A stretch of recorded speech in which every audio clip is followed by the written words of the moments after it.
men, and welcome to today's episode of Strong Men, Strong Marriages: how to manage the ups and downs in marriage. No matter where marriage is at, there's going to be times that are good and times that are harder. And when we make that a problem, it causes a lot of issues. So we're going to talk about what to do about that, how to manage those ups and downs today. My name is Mike Frazier, MD. I'm a psychiatrist and marriage coach, and I help high-achieving Christian men have more intimate marriages. So some wins from guys in the program, the Strong Men, Strong Marriages program. Guys are finding that increased peace, confidence, and internal strength, which is so cool to see as they're working through and managing their thoughts and emotions better, which we're talking a little about today. Guys are improving their relationships with God, with their self, with their wife, with their children, and others. When you learn the skills to have a good relationship, it extends out to all your relationships, which is super powerful. Wives and others, they're seeing the changes, commenting on those changes, appreciating those changes that these men are making, which, again, that's not why we do it, but it's kind of a natural byproduct of what happens when we change ourselves and we're managing our emotions better, communicating better, bringing intimacy in a positive way. People notice it. We feel stronger, more confident. Guys are having increased intimacy and, in their words, amazing sex. So you guys are getting there. So for me, doing some work with my own attachment story has been really powerful, and then having great physical connections with my wife. Things are just going really well right now for us, and it's fun to see. We're in an up right now, which is fun. So what you're trying right now, you're trying to get to where things are great all the time. And it's understandable. It sounds heavenly to always have everything great all the time, where you've got the mental, emotional, and sexual intimacy, where you have great confidence. And look, they're good goals to have, and you can have those things. But men often think that if it's not like that all the time, something has gone wrong. So they'll have a day that's better and a day that's hard, and they'll be like, this isn't right. Something bad's happening here. And so what happens is they start stressing out a lot when their wife feels unhappy, or they're unhappy, or their wife complains about them or about something. Okay, maybe it's just about her work or the car or something. And then a lot of guys will take that on themselves, like they have to fix that and make their wife feel better right away. Because again, it's that mindset of like, if we're not happy all the time, something's wrong. We're supposed to be happy all the time. Okay. Or when their wife says no to sex, because in their mind she should say yes all the time, and if she doesn't, then something's gone wrong. Or their wife just in some way expresses any kind of displeasure about anything, they take that very personally and feel like they have to fix it because everything's supposed to be good and happy and right all the time. So they jump in, these guys, they try to fix it either in themselves or their wife. So if they're feeling unhappy, like, okay, I got to fix it, I got to get back to happy. If they're mad at something, I can't be mad. I gotta get out of that. If they're sad, I got to get out of that. I got to be strong. And so, and then if their wife complains about anything, they think they have to fix that complaint right away. So she doesn't feel unhappy. It's this stressed out thing that happens when you think things need to be great every moment. Okay. What happens when you do this is it actually leads to more anxiety for yourself and for your wife. Because if you're always thinking, I've got to be happy all the time, we've got to have intimacy all the time, we can't ever fight, it just creates this unrealistic expectation for you. It also gives you extra stress when things do inevitably start going down. We're talking about the ups and downs in marriage. You're going to have ups, you're going to have downs. Okay, so here's why this whole approach doesn't work. For one, you're generating higher anxiety by thinking things have to be right all the time. So that anxiety, first of all, doesn't feel good. And what we learn here is that when your emotions are negative, people don't want to be around that. They're not attracted to that. If you're anxious all the time and insecure and upset because things aren't going well, your wife doesn't really want to be around that. She's not attracted to that. Okay.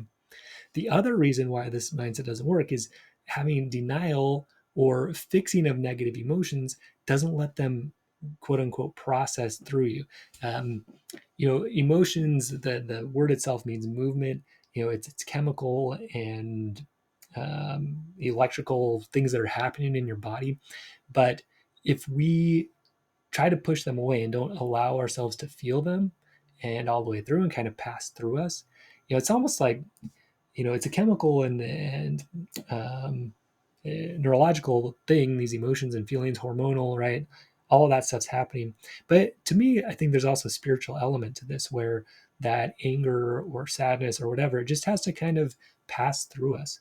That's something I've learned from doing work with multiple people. It's kind of like a river, like there's energy flowing through us. It just has to flow through. We have to allow those emotions, let them be there, and then they can pass through, and then we can be in that joyful state again. So there's a book I've shared a little bit before. It's called "There's No Such Thing as a Dragon." It's a funny book I read to my kids. But there's a kid, and he has a dragon that comes into his room, and it's like the size of a kitten. And so he's like, "Oh, hey, dragon!" He pets it. So then he goes downstairs, and his mom tells him, "Hey, there's no such thing as a dragon." And so he's like, "Huh, okay." So then he says, "The dragon's there." He's like in his room, and the kid says, "Hey, there's no such thing as a dragon." So he starts ignoring it. And when he starts ignoring it, the dragon gets bigger. He eats the kid's breakfast. He grows so big, he like picks the house up, runs away with it. It's funny. It's a funny book. But at the end, the kid says to his mom, like the mom's like, "There's no such thing as a dragon." And the kid's like, "There is such thing as a dragon. Look, he's right here." And he pats him on the head. And when he does that, the dragon shrinks back down to a very manageable size. And so the message of the book is, the mom's like, "Why did he have to get so big?" And the kid says, "I think he just wanted to be noticed." And really, with our emotions, it's kind of like that. The more we ignore them, the bigger they get, the more havoc they cause. Versus if we just pay attention to them, help ourselves feel seen, safe, and soothed, seeing, "Hey, I see that emotion, I'm feeling it." We name it, we feel it in our bodies, we deal with it appropriately, we let it pass through. Okay. When we do all that, it gets smaller, it gets more manageable. Okay. The thing, and if we just try to bury it, "Oh, I don't feel that, I don't feel mad, I'm fine," right? It usually comes out in kind of weird ways. Either we start getting mad at all kinds of other stuff, like if I'm mad at something at work, I can start getting mad at my kids and or my wife, um, or it can come out in explosions, right? We can bury it, bury it, bury it, and then all of a sudden one little thing happens and we just freak out. Okay, so that's what happens when we try to avoid or brush over or just fix our emotions right away. Um, so another thing that happens though is when we're talking about ups and downs, so we're talking mainly about downs and how to manage those and manage like the frustration or whatever that comes with that. But the other thing guys will do is they'll kind of short circuit the wins. And so they'll have a great day with their wife. They'll really enjoy it. And then they'll be like, "Oh, okay, well, I hope that keeps up. And what's going to happen if she gets mad again?" And they'll start just sabotaging their own happiness. So there's a book called The Big Leap by Gay Hendricks. He talks about this where we sort of have like this thermostat of how much joy we can tolerate. And so when we feel joy or happiness or whatever for too long, sometimes we'll bring in negative thoughts that will kind of bring us back down. It's like if our emotional thermostat's at 80 and it goes to like 85, we will then create some negative thoughts in our minds to bring us back down to 80. So that's another thing guys will do that's problematic. So what do we need to do instead? What we need to do instead is realize that unpleasant and pleasant emotions, they're just part of life, right? There's good and bad in life. There's ups and downs. There's happy and sad. There's anxious and peaceful. And for you, that's true. And for your wife, it's true. It doesn't mean anything's gone wrong. One day might be good. The other day might be rocky. It doesn't mean anything's gone wrong. Okay. The other thing is too, you actually want and need some contrast in life to make it interesting. Um, One of the things that if you've listened to some of the other podcasts, we talk about turning conflict into more connection. In my opinion, you actually need some negativity. You need some of that anger, frustration, because it exposes things that need to get solved in your marriage. So that downtime actually creates like a little break in your marriage that can then be repaired by you reconnecting afterwards. So like those negative times can turn into more connection. But also like if you were just, sad all the time, that wouldn't feel good. If you were happy all the time, would that feel good? Probably, but you don't actually know. You can't really appreciate happiness unless you've had sadness, at least to a greater degree. The other thing that's true is that negative emotions or uncomfortable emotions actually bond people more than positive emotions. Like if you and your wife, for example, have gone through some sad times together, if you've gone through some fearful times together and you've come out the other side, you're actually more bonded. It's like if guys who go to war together have a much stronger bond than guys who, go to an amusement park together. One's much harder, but the bond that forms in those hard times is stronger. So keeping that in mind too, remembering, hey, we're going to have some tough times, but us getting through that will actually make our bond much stronger. So appreciating that. So then also just noticing the emotions instead of saying, oh, I'm not mad or I'm not sad or whatever. Just notice it. Yeah, I am mad. Yeah, I am sad. Notice it. Just naming it. Lots of research on this calms the intensity of the emotion. Yeah, I do feel mad. Yeah, I do feel sad. What we talk about in the program is taking some breaths, naming it, feel it in your body, deal with it appropriately. Okay. So notice it without trying to fix it, without trying to make it go away, just saying, yeah, it's there. Right? I am mad. I am sad. I am frustrated, whatever. The other thing you can do to help your wife feel seen, safe, and soothed, right? Feel better, is notice them in her without trying to fix them or make them go away. So she's like, oh man, I'm so mad at my work, right? And you're just like, yeah, that makes sense. Makes sense to be mad. Yeah, I can see that. I can see you're frustrated about that. Okay. And then you, instead of doing something like, oh, you're mad, well, you should fix it, or hey, here's some chocolate or whatever, right? Let it be seen first. Okay. Manage your own emotions so you're not getting all anxious and worked up, which makes her actually feel unsafe with you if she brings to you some difficult or negative emotions. And then soothe. Yeah, it's okay to provide some comfort. Say, hey, like I'm here for you, right? But follow that sequence, right? Let her feel seen first, then help her feel safe by you not getting anxious or freaked out, and then do something, let her know you're there and comfort her and that kind of thing. Okay. So, and that's why it works. You see the emotions in yourself or in your wife. You feel safe because you know your wife's emotions are okay. They're not going to hurt her. They're not going to hurt you. They're uncomfortable, but they're going to pass. Right. So that helps them feel safe. And also, you not getting overly anxious or explosive or controlling about her emotions helps her feel safe. Versus if you want those emotions to go away quickly because you want to be comfortable again, she doesn't feel safe. Okay. And so she doesn't feel as open with you. You're not going to have as deep mental, emotional intimacy. You're not going to have as much sexual intimacy. And then soothe, right? So do something that helps you feel a little bit better. Do something that can help your wife feel a little bit better. Again, after you acknowledge it, you let it be there. Okay. A lot of times just being seen and acknowledged and like allowing emotions will be enough, right? You'll feel better just by doing that. Every now and then, though, yeah, you might want to, if you're still feeling really mad, go do some exercise or something like that to help that emotion come through you. So what this does when you help people, yourself and your wife, feel seen, safe, soothed, it creates this sense of safety and security in the relationship with yourself, which is where we want to start, and with your wife. Okay. So that's what you do in those difficult times. In the positive times and the up times, right? Just let yourself enjoy them. Really feel them, show gratitude for it. Try to expand those feelings when you have them. Be grateful.